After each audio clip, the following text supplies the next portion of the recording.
Hi, I'm Naomi, and welcome to day 146 of our 365-day Bible reading plan. Today's reading is titled Jeremiah in the Well.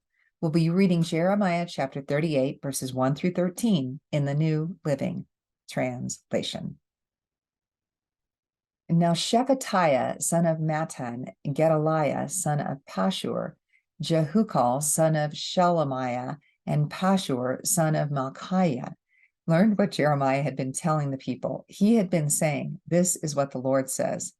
Everyone who stays in Jerusalem will die from war, famine, or disease. But those who surrender to the Babylonians will live. Their reward will be life. They will live.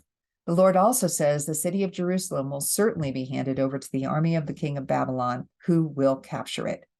So these officials went to the king and said, "Sir, this man must die. That kind of talk will undermine the morale of the few fighting men we have left, as well as that of all the people. This man is a traitor." King Zedekiah agreed. "All right," he said, "do as you like. I can't stop you." So the officials took Jeremiah from his cell and lowered him by ropes into an empty cistern in the prison yard. It belonged to Malchiah, a member of the royal family. There was no water in the cistern, but there was a thick layer of mud at the bottom, and Jeremiah sank down into it. But Ebed-Melech, the Ethiopian, an important court official, heard that Jeremiah was in the cistern. At that time, the king was holding court at the Benjamin Gate. So Ebed-Melech rushed from the palace to speak with him. "My lord the king," he said, "these men have done a very evil thing in putting Jeremiah the prophet into the cistern. He will soon die of hunger, for almost all the bread in the city is gone."